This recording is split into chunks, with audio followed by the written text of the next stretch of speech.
Ben, thanks for joining us at Willow Creek. You just brought a great message about complicated people and choosing to meet them with love. So we're going to dig in a little deeper. Now, I know you've written books about failure and leveling up your leadership.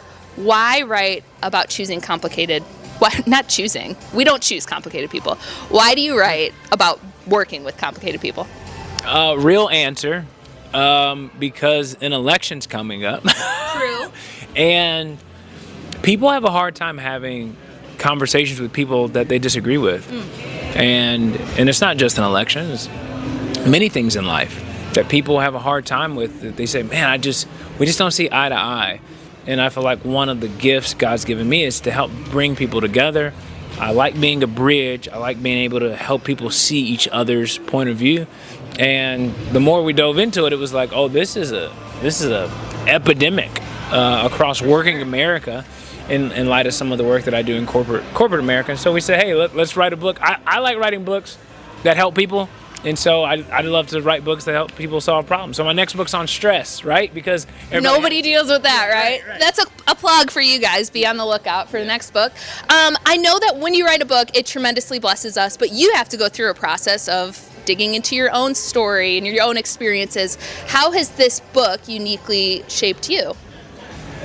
Well, writing a book is actually the easy part.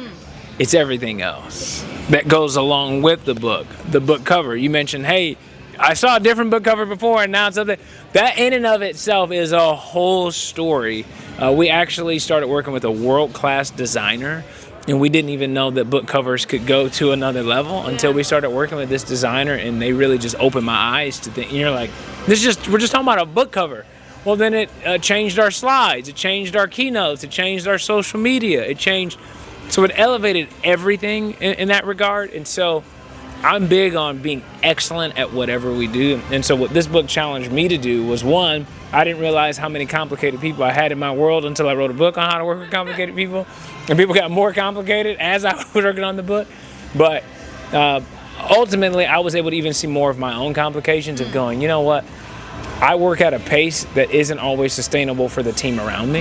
And so I sometimes have to slow down to make sure that the team is coming along the journey with me. I love that. I know in your message and right now you just talked about how seeing the complicated people often reveals the complications in yourself. If you could sum up like one of the most important things people could know about working with complicated people, what would that one thing be? Don't try to change them. Don't try to change them because you're not good at it. True. Like everyone thinks, oh, if I could just get in the ring with them and have a verbal spar, I'll win them. No, you won't. Yeah. You might win the argument, you're going to lose a person. Nobody gets closer in those relationships.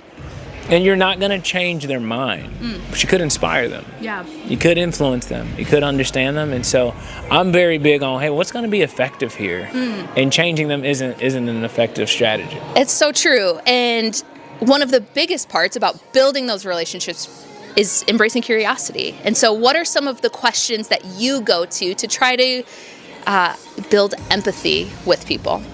I love asking the question, what's it cost to be you? Everyone's paying a price to be themselves every single day, and we're very unaware of what it costs them to be them. And so I always love asking that question because you find out so much about a person. You find out what they've been through. Once you find out what a person's been through, it's amazing how much more grace you give them when you know they're behind the scenes.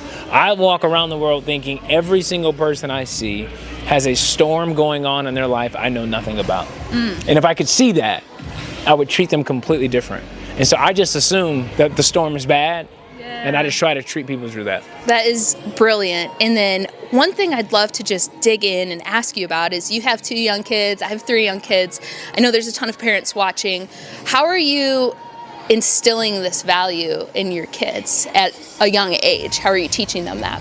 Well, they play sports pretty much year round, and so a lot of our life is at the gym, and so there's times where another player might push one of my kids, and like one of my kids wants to retaliate. And what I've tried to express to my kids is I'm saying, hey, you're gonna let this kid get in your head. You're gonna let them you don't allow somebody else's behavior to dictate yours. And so sometimes we want everybody else to change. I want him to stop pushing me. I want her to stop stealing my stuff. I don't want them to hit reply all. I want him to be more considerate of my feelings. And so we've got all of these preferences for the world around us. But one of the lines in the book that is my favorite is, even if they never change, it doesn't mean you can't. And so there is this willpower that's within them saying, hey, I'm not going to let this person dictate my behavior or my character. I've made a decision about who I want to be, and I'm not going to let somebody else change that. I love that. I love that. One last question for you, and then we'll let you go, is what is your prayer and your hope for this book? How do you hope God uses it? I hope for reconciliation. Here's what I've watched over the last, I'd say 5 years, maybe longer. I watched so many people stop being on speaking terms with people they love. Friends, family, parents, co-workers that say you're dead to me. And I just think, over what?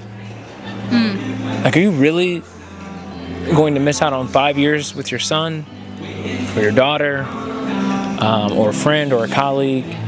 And my prayer is that the relationships that God has brought into our life, I pray that those would flourish. And I think we're better together than we are apart. And the same token, there's some people that are toxic. Yeah. There need to be some boundaries there. But I'm hoping for reconciliation. The idea that most people go, I want to avoid this person. I want this book to challenge them. I go, what if I move towards people?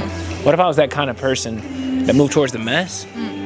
That embraced some of these tough conversations to say, hey, you know what? I'm complicated, and maybe I was really hard on this person, even internally. Even if I didn't say all this stuff out loud, but I think all of us can carry a real judgmental spirit about us, and I hope that this book really helps people go to work and see their colleagues a little bit different. That's awesome. Thank you so much. I encourage you to give Ryan a follow. Make sure you check out and read his book when it comes out. And every time you come up with somebody complicated in your life, may you embrace it with curiosity and empathy, knowing that you're complicated too. We'll see you later.